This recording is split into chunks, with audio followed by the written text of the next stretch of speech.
my name's Chelle. This is my exhibition, Portals of the Inanimate, currently showing at Gallery downtown in the M-Arts precinct.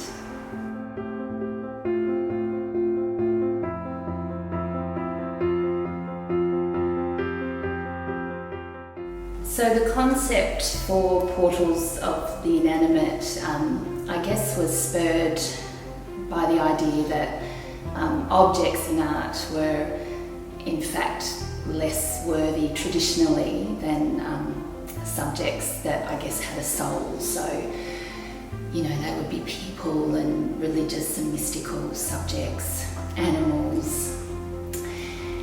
And I couldn't help thinking that, you know, it's also, domestic scenes are very much, you know, the domain of women's lives, and they've always been dismissed in all areas of life throughout history. So I guess I was really holding that in mind and responding to that when I started this work. My feelings about objects and their relationship, especially to women, was that they were actually portals of transcendence. And during the making of this, I was able to have lots of really gorgeous conversations with my mum, and, you know, we took trips kind of back in time to her early years of being a mother. Well, actually, she has really vivid memories of when she was first pregnant and she was 19. It was unexpected.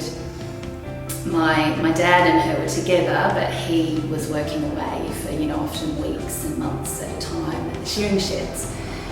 And so she was spending a lot of time at home, and the place where they lived was a place called Moor Lane, which then was a really rough but affordable suburb, and that's where my dad's mum lived at the time. So mum was with her, but she wasn't really around much, and she was, you know, a pretty tough old bird, my nan. And so mum wasn't really getting a lot of kind of sympathy and warmth there. And, you know, she just really remembers scrubbing the floor until it shone, you know, and she was pregnant, and she did that most days and would, you know, just find things to clean. So, you know, for her, even though, you know, that's really sad to hear that, but for her that was a vital distraction from what was actually a pretty frightening situation. And it also allowed a modicum of beautification of her environment as well.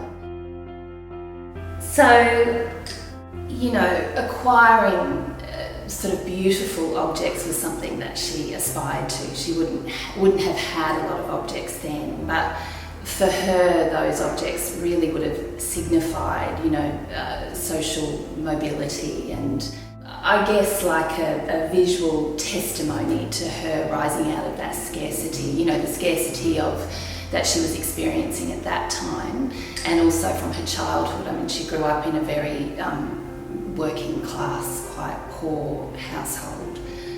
So I think that the work started to morph in a slightly different direction based on those conversations with her. Initially, I was just doing very general, traditional still life, and just following the light around this particular space where I was shooting, which was actually a local place, the Prospero Street butcher shop.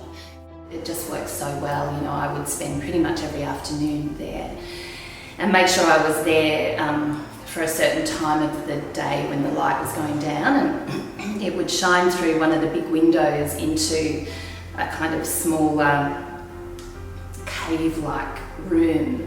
So I would make sure I was set up ready for that light to hit, because it would only hit for a little bit, and there were periods where it was way too bright.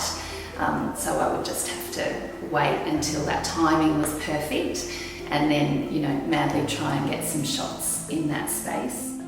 What was interesting was some of the photos in those moments were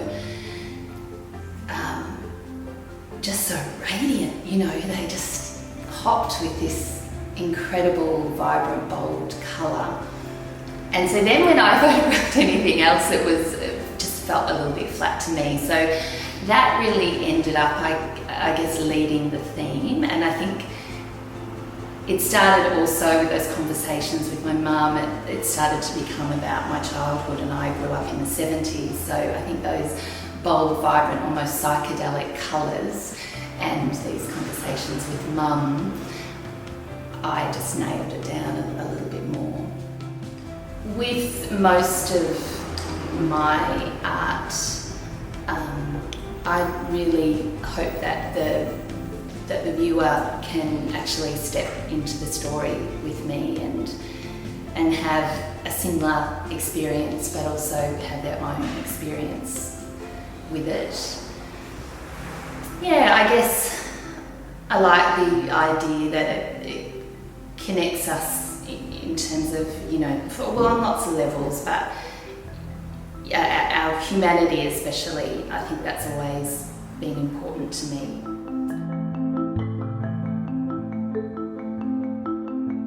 I really hope it reminds people to celebrate the humble achievements of women. I think that can be really overlooked. Certainly as an adult, I find keeping on top of my household chores completely overwhelming. And I just marvel at the women that manage to keep impeccable homes. And I know that was no easy feat for them, and I know that they didn't feel they had a lot of choice about whether they did that or not, because the public life and often, you know, systemically they were pushed into being homemakers. It meant that the house literally became the place where they invested, you know, so much of their own genius, and did an amazing job with that.